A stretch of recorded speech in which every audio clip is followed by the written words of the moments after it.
Glória a Deus. Descansa a perninha, vai ficar em pé. Grava bastante, sabe? Pegue toda a mensagem, preferência. Amém. Daniel? A pastora me propôs que nós iríamos falar sobre manter a essência com Deus, né? Como manter a essência com Deus. Então nós vamos lá para o livro de Daniel, capítulo 5. Depois de Ezequiel, você já acha Daniel. Daniel 5. Isso. Daniel 5, verso 13. Diz assim: Então Daniel foi introduzido à presença do rei. Falou o rei e disse a Daniel: És tu aquele Daniel dos cativos de Judá, que o rei meu pai trouxe de Judá? Amém. Só esse versículo. Quando a pastora propôs que nós iríamos trabalhar o tema sobre essência, eu fui procurar a tradução da palavra essência no dicionário. E a palavra essência significa natureza intrínseca de algo, a sua característica mais básica e invariável, ou aquilo que define ou distingue de outras coisas uma determinada coisa. Também pode se referir a uma substância concentrada. Também pode se referir a um óleo essencial extraído de plantas ou aspecto principal de algo, como uma ideia central de um texto. Na Bíblia, essência significa natureza fundamental de algo, sua verdade mais profunda e aquilo que o torna único. Isso é essência. E aí, antes de mais nada, eu já pergunto para vocês aqui. Desde aquele dia que vocês conheceram ao Senhor, desde aquele dia que vocês tiveram o primeiro toque com o Senhor, se o rei chegar diante de você, como ele falou com Daniel no versículo 13 de Daniel 5, és tu o mesmo? Tu ainda é o mesmo? Com aquele mesmo amor? Com aquela mesma paixão daquele dia? Daquele primeiro toque? Aquela batida ansiosa do coração de conhecer esse Deus, esse Jesus, daquele primeiro dia, tu ainda é o mesmo? Beltesazar, o rei daquela ocasião, ele era desconhecido até o capítulo 5 de Daniel. Ele era neto de Nabucodonosor. Lá no capítulo 1 de Daniel explica que Nabucodonosor, sitiou Judá, pegou o rei de Judá, pegou os utensílios da casa do Senhor lá em Judá, lá em Israel, e levou para a Babilônia. Só que ele escolheu a dedo a quem que ele ia escravizar, quem que ele queria tomar. Ele queria pessoas perfeitas, sem defeito, os mais bonitos, os mais inteligentes e portadores de toda a ciência e sabedoria. Ele não queria qualquer um. Ele queria os top dos top. Sabe aqueles que estudam na melhor faculdade? Ele queria esse, né? E Nabucodonosor, quando ele foi o rei da Babilônia, ele agiu dessa maneira e ele pegou cerca de 10.000 pessoas dos célebres, pensantes, perfeitos e inteligentes. Marduk foi o rei que sucedeu Nabucodonosor e manteve esse decreto, essa atitude de Nabucodonosor, né? Merodach também não mexeu no decreto de Nabucodonosor. E aí veio Nabonido, que também não desobedeceu. E de Nabonido nasceu Beltesazar. E Beltesazar, ele estava dando uma festa para 1.000 pessoas da alta, 1.000 pessoas, conhecidas, os maiorais do clã, E diante dessas 1.000 pessoas, ele já estava um pouco bêbado. E ele disse assim: ei, vai lá naquela sala, aonde meu avô guardou aqueles utensílios da casa do Senhor. Pega lá aqueles copos sagrados da igreja que eu vou tomar vinho nele. Vai lá. Ele não atentou que lá em Jeremias capítulo 2 havia uma profecia. Que esse cativeiro de Israel ia durar 70 anos. E já estava chegando a época desses 70 anos terminarem. Já estava chegando a hora. E Deus precisava de um motivo para lutar por aquele povo. E aí esse homem, bêbado, deu esse motivo para Deus. Ele falou, vai lá, pega lá aqueles copos da igreja, da casa de Deus, do templo sagrado. Pega lá que eu vou beber vinho nele. Eu vou tocar nesses utensílios. Todos os outros reis mantiveram o cuidado de não tocar nas coisas consagradas para o Deus de Daniel. Mas ele pegou e meteu a mão, né? E foi aí que ele assinou o decreto de derrota dele. Do versículo 1 ao 5, fala assim: o rei Beltesazar deu um grande banquete a 1000 dos seus grandes e bebeu vinho na presença dos 1000. Enquanto Beltesazar bebia e apreciava o vinho, mandou trazer os utensílios de ouro e de prata que Nabucodonosor, seu pai, né, como era avô, eles falavam que era pai, havia tirado do templo que estava em Jerusalém, para que neles bebessem o rei e os grandes e suas mulheres e as concubinas. Então trouxeram os utensílios de ouro que foram tirados do templo de Deus, que estava em Jerusalém, e beberam neles o rei. Nesse momento, o Senhor falou assim: tocou no que é meu. Já tinha tocado nos meus filhos. Tá chegando em 70 anos para terminar a dor. Um cativeiro de extremo sofrimento, de extrema dor. As pessoas eram obrigadas a cantar às margens do rio da Babilônia, sofridas, longe da sua casa, sem esperança de voltar. Sabe aonde está escrito? Salmo 137. É só conferir lá como foi doloroso tudo que eles passaram na Babilônia. Tudo que eles viveram na Babilônia. E aí Deus olhou para ele, o rei grandão, tá ele com um copinho na mão. Quer ver? Eu preciso de um copo mais vazio. Aqui. Tá ele lá com um copinho na mão, bebendo, né? De repente ele começa: que é isso? O que tá acontecendo? E o joelhinho, ó, batendo de medo. O grandão foi ficando pequeno. O grandão foi ficando pequeno. Foi ficando com medo. Porque uma mão misteriosa, na hora que ele bebia nos utensílios da casa do Senhor, começou a escrever na parede. Mene, tekel, parsim. E essas palavras assustaram, eles ficaram desesperados, eles não sabiam o que isso significava. Aleluia. Chama os inteligentes, chama os magos, chama os oradores, chama os astrólogos, chama os professores de Babilônia, Aleluia. chama todo o povo inteligentíssimo de Babilônia. Eles têm que decifrar, e todo mundo temendo, porque era uma mão misteriosa, era só uma mão, não tinha corpo, não tinha nada. Só uma mão apareceu escrevendo na parede aquele decreto contra aquele rei, contra aquele reinado.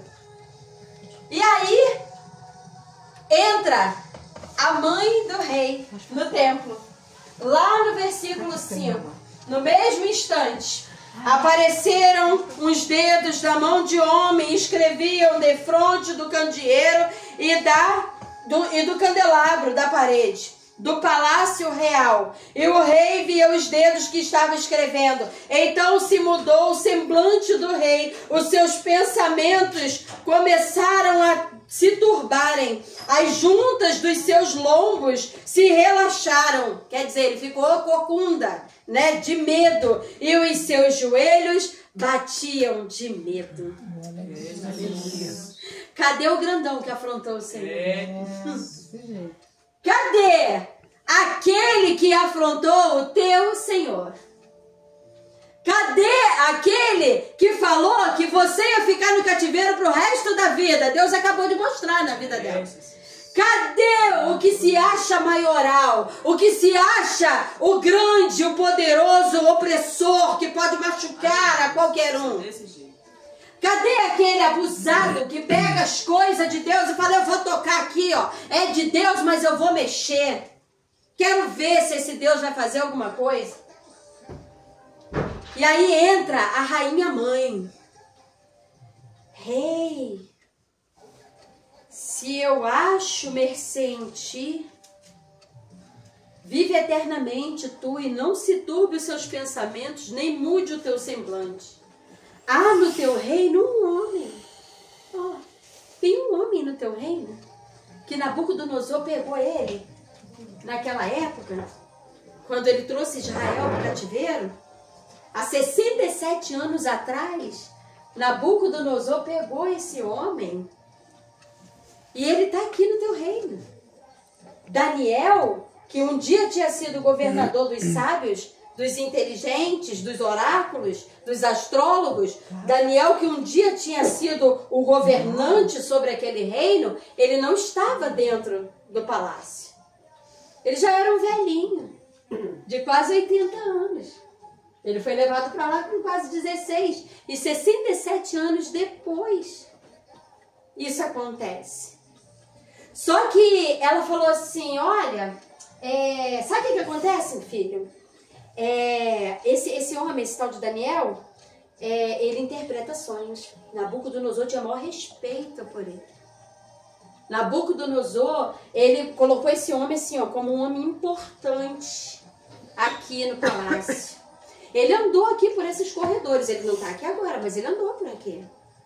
E esse Deus dele, que era dono desses objetos, e esse Deus dele deu para ele o sonho de Nabucodonosor. Nabucodonosor teve um sonho com uma grande estátua e esqueceu o sonho. E ele queria matar todas as pessoas que tinham que adivinhar. E Daniel pediu um pouquinho tempo e ficou um dia para lá, depois voltou e revelou o sonho. E aí Nabucodonosor não precisou matar ninguém. Esse homem, os amigos dele foram jogados numa fornalha.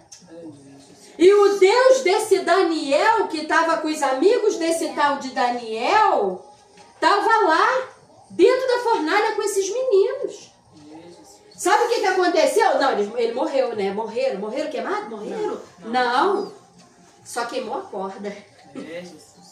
Nem a roupa deles tinha cheiro de fumaça. Não queimou um fio de cabelo. Não chamuscou. Jogaram 3, tinha 4. Amém? Amém? Se eu fosse você, eu já tinha dado glória. Glória a Deus. Aleluia. Jogaram 3 e tinha 4. Glória a Deus. Podem te jogar na fornalha. Podem falar o que quiser de você. Tu pode passar o que for dentro da sua casa, dentro dos seus processos, da sua empresa, na sua saúde. O médico pode dizer o que for a seu respeito. Mas o quarto homem da fornalha vai estar lá, dando permissão somente para os corpos que te prendem queimar. Só aquilo que te aprisiona que vai queimar. Mas você vai caminhar livre dentro da fornalha. E ele ainda vai caminhar do seu lado, junto com você. Deus, aleluia. E aí ele falou, mas cadê então? Cadê esse homem, pelo amor de Deus? Eu tô morrendo de medo. Tem uma mão, por favor. Cadê esse homem? Traz ele. Aí foram lá chamar Daniel. Me vem aquele velhinho. Antes, quando se falava em Daniel, todo mundo pensava em quê? Naquele moço que chegava e... Olha aqui, rei, Deus vai acabar contigo e acabou. Né? Aquele cheio de vigor, igual o filho do senhor, né? Novo, jovem, né? Cheio de viçoso. Mas agora entra um velhinho, enrugado, cansado, com uma voz já presa, quase 70 anos, morando no reino da Babilônia.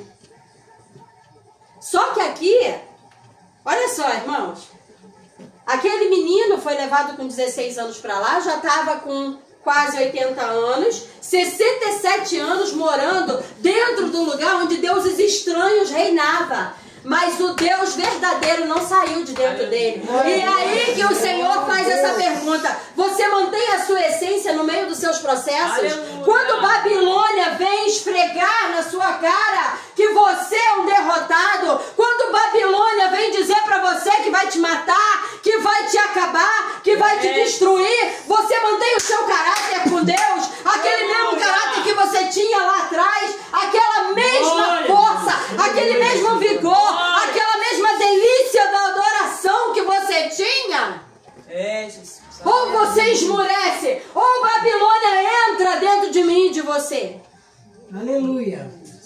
O que acontece com a gente? Se a gente tivesse 70 anos longe da nossa casa, em outro país, com outras línguas, com outras comidas, com outras mulheres, com outros homens, não tinha pastor para instruir, não tinha ninguém para desabafar, será que a gente continuaria crendo no Deus verdadeiro? É, Jesus. Aleluia. Ele manteve o caráter dele com Cristo, porque a fé dele estava firmada no Deus verdadeiro. Aleluia. Daniel não precisou de ninguém levar ele para o encontro, para o radical, de levar ele para um chá de comunhão. Daniel não precisou que ninguém ficasse, não, querido, vem, isso vai passar, vem que eu vou te ajudar. Vou para o monte com você, vamos. Não, é aqui, eu vou jejuar. Não tinha ninguém dando cobertura de oração para Daniel. A cobertura dele era Deus. Amém. Porque o coração dele estava firmado no Deus vivo. Aleluia. No Deus poderoso. 70 anos aquele homem poderia ter se corrompido. Ele poderia ter se dobrado aos deuses daquela Babilônia. Mas aí o rei falou assim, é aquele menino que ficou comendo legume e ainda ficou gordinho? É aquele menino que não aceitou comer a nossa carne, nem o nosso vinho? Ele ficou gordinho comendo legume. Né? Depois dizem que legume emagrece. Né? Não, é aquele menino. Deus botou vitamina no legume, no chuchu que ele comia, e ele ficou forte. Aleluia. Ele conseguiu fazer o trabalho em Babilônia, comendo legume, bebendo água. Ele não precisou se dobrar aos costumes daquela terra. Às vezes, a gente vê, tem cristãos que vão em alguns lugares, aí já chega, né? Aí já tem que botar a maquiagem daquele lugar, já tem que botar o cabelo daquele lugar, já tem que andar do jeito daquele lugar, porque senão vão me mandar embora dessa empresa. Se eu não fizer o que eles querem, eu vou perder o emprego. Daniel estava nem aí para emprego. Aí quando ele chegou diante do rei, o velhinho, o rei virou e falou assim, é tu ainda o mesmo? O rei não perguntou se ele ainda tinha 16 anos, porque, gente, era nítido, era só olhar. Não era mais aquele garotinho, era um velhinho. Então o rei estava perguntando o quê? Você ainda conserva aquela essência? Você ainda pertence àquele Deus que revelava as coisas para você? Aquele Deus ainda tem liberdade de falar contigo? Você ainda tem coragem para entrar numa fornalha e dizer que esse Deus não vai matar as pessoas dentro dela? Você ainda profetiza como antigamente? Era isso que o rei estava perguntando no verso 13. És tu ainda o mesmo? E aí eu pergunto, independente de sermos diáconos, diaconisa, presbítero, obreiro, seja lá o que for, que esse monte de título só atrapalha. Tu ainda é o mesmo diante do Senhor? Aquele dia que tu chorou com sinceridade, falando, eu te quero, muda a minha vida, muda a minha história. Eu preciso que tu faça um negócio diferente comigo, que eu não aguento mais essa vida suja que eu tô levando. Tu ainda é o mesmo? Glória a Deus. O Senhor pode te perguntar se a tua essência é a mesma? Se o teu caráter cristão ainda é o mesmo? E aí quando o rei perguntou isso para Daniel, antes de eu revelar a tradução dessas palavras em aramaico, que essa mão misteriosa escreveu na parede, Daniel, todo nome na Bíblia que termina com El, é porque tem um pedaço do nome de Deus, El Elyon. Daniel foi chamado de Belsazar. Daniel significa Deus é o meu juiz. Só que quando foi levado esse garotinho chamado Daniel, como é que a gente vai, né, dentro de Babilônia, como é que a gente vai dizer que esse Deus lá de Judá, lá de Jerusalém, lá de Israel, ele vai bancar aqui e dizer que ele é o juiz, né? Nós temos que botar nome de outro Deus nesse garoto. Eles mudaram o nome, mas não mudaram a identidade. Aleluia. Podem mudar o seu nome, pode te chamar de fraca, pode te chamar de enjoada, pode dizer que você envelheceu, que você é triste, que você é ansiosa, podem trocar o seu nome, mas não pode trocar a sua identidade em Deus. Amém. Glória a Deus. Ninguém pode mudar aquilo que está aqui, ó. Aleluia. Podem dizer, falaram muitas coisas de mim. Quantas vezes trouxeram nomes por causa das marcas que eu carrego do passado? Ninguém pode mudar quem eu sou aqui com ele. Dizem ainda muita coisa. Eu só falo assim, tá. Eu sei quem eu sou em Cristo. Tá. Eu vou brigar, eu vou questionar. Daniel não pegou um pedaço de pau, não brigou com ninguém. Ele se chamava Deus é meu juiz. Botaram o nome do outro Deus estranho lá nele. Ele falou, vocês podem me chamar do que vocês quiserem, porque a voz que eu sigo me chama pelo nome. Aleluia. A voz que você segue te chama pelo teu nome. Você tem significado para Deus. Você tem importância para o Senhor. Você é amada, você é escolhido, você é justificada, você é separada. O Senhor tem algo peculiar com o seu nome. Aleluia. E Daniel, Deus é meu juiz. Aí chamaram Misael, que é um dos meninos que foi jogado na fornalha. Termina com El também, El Elion, né?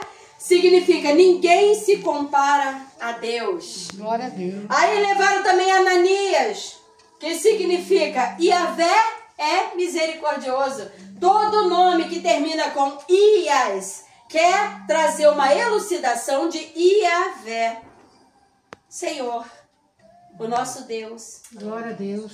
E aí levaram também Azarias. Iavé é meu socorro. Por isso que mudaram o nome deles. Porque Deus é meu socorro, Deus é meu juiz, Deus é misericordioso, Deus é minha justiça. Como é que eu vou manter esse povo aqui onde eu quero implantar uma nova justiça? Mas eles não perderam a identidade. Por isso que eles não morreram na fornalha. Porque lá no interior deles, eles continuavam com a essência de Cristo, com a essência de Deus. E aí mudaram, botaram Belsazar, Sadraque, Mesaque e Abednego, como vocês já ouviram muito falar. Só que aí aquele rei tremendo diante de Daniel, Daniel, você ainda é o mesmo. Você ainda é o mesmo. Deus ainda fala com você, aquele seu Deus da fornalha, aquele seu Deus que fez você ficar gordinho comendo chuchu e bebendo água, aquele seu Deus que revelou o sonho de Nabucodonosor, e Nabucodonosor mesmo nem lembrava mais do sonho, mas o seu Deus falou das estátuas, das partes da estátua e de tudo mais. Você é o mesmo? E ele falou assim, Mene, quer dizer número. Deus contou os dias do teu reinado e determinou o seu fim. O velhinho continuava com a mesma garra, com a mesma essência, com a mesma voz de autoridade, porque a carne dele estava deteriorada pelo tempo, como a minha e como a sua vai se deteriorar. Mas a espiritualidade dele, a fé, a crença dele no Deus vivo não se deteriorou, porque o que é de Deus a terra não consome. A terra consome o que é da terra viemos, para a terra voltaremos, mas o que é de Deus não se consome. O espírito de Daniel estava jovenzinho, estava vivo com Deus. E aí ele foi com toda a autoridade, tu foi pesado. Deus contou os teus dias, Deus vai acabar com você. O seu fim está próximo. Os 70 anos que ia terminar com o nosso cativeiro lá em Jeremias capítulo 2 está chegando ao fim. Nós vamos ser libertos. Aleluia. E aí ele falou Tekel. Tekel significa balança. Balança quer dizer, pesado tu foste na balança e tu foi considerado insuficiente diante de Deus. Aleluia. Aleluia. Larabaxeira e canta labaça. O rei estava achando que ele era o suficiente. Tinha 1000 pessoas bebendo com ele, ele ainda pegou o copo do templo sagrado para beber vinho no copo do templo sagrado. Mas o Senhor falou assim, eu pesei os teus atos na minha balança. E você se torna insuficiente nesse reino. Aleluia. Assim, significa divisão. E aí Daniel, com toda a coragem daquele menino de 16 anos que pisou na Babilônia, que rejeitou os manjares do rei, a mesma autoridade que ele teve diante do rei para relegar junto com os seus amigos a adoração a deuses estranhos. Ele foi com o mesmo vigor, com a mesma fé, e ele falou: seu reino será dividido e entregue aos medos e persas. Naquele mesmo dia, Beltesazar foi morto. Naquele mesmo dia que Beltesazar, o grandão, que estava segurando o copo da casa de Deus, da Assembleia de Deus, que falou aqui: eu vou abusar, vou beber com as minhas concubinas aqui, quero ver esse copo aqui, da casa de Deus, Deus consagrou isso aqui, vou beber. Naquele mesmo dia ele foi assassinado. Aleluia. Acabou o reinado dele. E o povo foi liberto. Aleluia, Jesus. Amém. Naquele momento, no mundo espiritual, o povo foi liberto. Glória a Jesus. Demorou ainda Glória 6 a Deus, anos aleluia. para o povo sair dali, daquela terra. Mas o povo foi liberto. Porque Deus vingou o sofrimento que está descrito lá em Salmo 137, que esse povo passou na mão desses reis. Só que o mais abusador de todo foi eles. Deus falou de lá do céu que Nabucodonosor não podia considerar uma adoração a um Deus estranho, que toda adoração era para o Deus de Daniel. O que Deus fez? Tomou a mente de Nabucodonosor, começou a crescer pelo, garras, e ele foi pastar com os animais no meio do mato. Logo depois, tudo isso aqui que aconteceu, Daniel foi jogado na cova dos leões. E o leão fez jejum, fez dieta. Não comeu Daniel. É aqui, irmãos, que eu pergunto para mim e para você: conservamos essa essência? Sim. Se jogarem a gente num buraquinho qualquer, nós vamos reclamar porque quebrou a unha, porque rachou o esmalte? Aleluia. Ou a gente vai falar: obrigada, Senhor, porque pode me jogar na cova dos leões, do tigre, das cobras, seja de quem for, pode me botar na mão de Nabucodonosor, pode me botar na mão de Beltesazar, das festas, das concubinas, pode tentar rasurar o meu nome no meu documento, pode tentar me dar um nome estranho de Deus esquisito, mas eu sou o seu filho. Aleluia. Eu conservo a minha essência de adorador contigo. Glória. Aleluia. Glória a Aleluia. Deus, aleluia. Será que nós estamos preparados hoje? Porque está começando esse movimento. Presta atenção nas notícias. Estão querendo tirar retrato do nosso olho para daqui a pouco não pagar as contas com o olho. Antigamente pagar com dinheiro, agora pagar com o olho. É por isso que nego diz que o troço da cara é igual o olho da cara, né? Agora eu tô entendendo. Agora eu tô entendendo. Estão querendo botar um negócio aqui, um chip aqui, Apocalipse 13, na gente. Estão querendo marcar a gente, agora o dinheiro é só no banco, não pode mais vir dinheiro para minha mão, eu não posso mais ter cartão, é o Drex. Porque eles precisam me controlar, eles precisam, a Babilônia está chegando e ninguém está percebendo. É, Jesus. E a gente está ficando ansioso, a gente está perdendo a essência. A gente está deixando o calor da fornalha chegar perto da gente. Estamos mais desesperados para trocar as nossas vestes, queremos roupas mais caras, casa mais cara, carro mais caro, queremos mostrar mais para as pessoas que estamos melhores, usamos máscaras, estamos todos feridos, sangrando, mas estamos rindo para as pessoas com uma maquiagem linda. Cadê a nossa essência?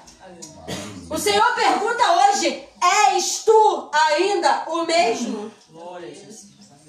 Porque o rei olhou para aquele velhinho, ele ouviu uma mulher falando de um garoto. Aí olhou para aquele velhinho e perguntou: és tu ainda o mesmo? Uma coisa é vocês que conheceram esse pastor com 17 anos, e outra coisa é olhar para ele agora e perguntar se ele é o mesmo. Não é, gente. É um homem mais velho, pai de filho, casado. Não é mais o mesmo. Por fora, não. Mas e por dentro? Mas e por dentro? É, Jesus. Se Deus chegar diante de você hoje e perguntar: você ainda é o mesmo? Se o diabo chegar para você hoje e perguntar: você ainda é o mesmo?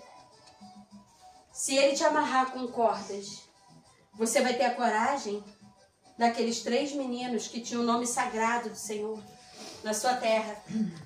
De olhar e falar assim, queimou a corda. A minha roupinha continua, ó, cheirinho da maciante. Nem cheiro de fumaça. Aleluia. Você está preparado para viver essa experiência? Aleluia, Jesus. Vamos retornar à essência. O primeiro amor está batendo na porta do nosso coração. Salmo fala, levantai, ó portas, as vossas cabeças. Não é a porta do templo, é a porta do meu e do seu coração. Porta não tem cabeça, então é a porta do coração que ele está falando. Toda vez que a Bíblia fala de porta, ela está falando de coração. Abre a porta e eu entrarei e cearei contigo. Está falando de coração. Eu sei, pelo menos eu acho que todo mundo aqui é cristão, né? Todo mundo aqui já aceitou Jesus ou tem alguém desviado aqui? Amém? Todo mundo aqui já aceitou Jesus? Será que não é um momento de renovarmos essa essência? Aleluia. Será que não é um momento de nós olharmos para os nossos processos, para as situações que estamos passando e falar, Senhor, renova-me. Já não quero ser igual. Se você, assim como eu tenho passado por isso, quando eu estudei essa palavra, eu chorei muito. Eu estou há 3 dias chorando muito. O Senhor revelou o rosto dessa moça aqui na mesa da minha casa, no meio da minha sala. Aleluia. Tem mais de 36 horas que o Senhor me mostrou essa moça. Glória a Deus. O Senhor me mostrava uma aranha imensa assim, ó, tecendo uma teia. E vocês sabem muito bem que quando uma coisa cai numa teia de uma aranha, só se alguém cortar. Porque a presa não se solta sozinha. A luta que ela está passando. Morte. Morte. O diabo veio para matar, roubar e destruir. Como é que ele pode roubar e destruir uma coisa que ele já matou? Está matando os sonhos. Está matando a coragem de adorar. Está matando a coragem de abrir a boca e glorificar a Deus. Porque enquanto você está presa nesse processo, você não está conseguindo adorar direito. Ele está roubando tempo de qualidade com Deus. Ele está destruindo a comunhão com Deus. Ele está roubando, matando e destruindo. Mas Deus revelou ela. Quantos de nós aqui estamos igual? Quantos de nós aqui estamos passando pela mesma coisa? Quantos de nós aqui fomos enganados, traídos, machucados, paramos de acreditar no amor, paramos de acreditar, eu posso confiar nesse líder, nesse pastor, nessa pastora. Quantos de nós aqui passamos por isso que fomos machucados? Estamos aqui, ó, maquiada, linda, cheirosa, com um monte de flechas e as costas sangrando. Quantos de nós estamos assim? Usando máscara. Hoje Deus pede, enterra tuas máscaras no pé da minha cruz. E eu serei o teu Deus por toda a eternidade. Glória a Deus. Eu restaurarei a minha comunhão contigo. É o chá da comunhão. Eu restaurarei a minha comunhão contigo. Eu farei misericórdia até 1000 gerações daqueles que me amam e me obedecem. Glória a Deus. Eu te darei a coroa da vida. Tem mais de 17.000 promessas na Bíblia. E a gente só acredita na palavrinha do diabo. Tu não vai conseguir. Tu não vai chegar a lugar nenhum. Eu vou acabar com você. Saia da bolha do sistema. Para de acreditar na mídia. Eu aposentei televisão na minha casa, até doei. Porque aquilo muda o nosso jeito de pensar. Não foi por causa de igreja, porque o diabo está na televisão não, tá? O diabo está em qualquer lugar que eu deixo ele entrar. E ele sai de qualquer lugar que eu mandar ele sair. Porque eu sei que eu sou em Cristo, ele tem que obedecer. Não é por causa de religião que eu parei com a televisão, não. É para não ferir a minha mente e a minha confiança no Senhor. Amém. É para não ferir a minha fé. E eu vou contar para vocês uma coisa muito particular da minha vida que ninguém sabe e termino aqui. Há 3 meses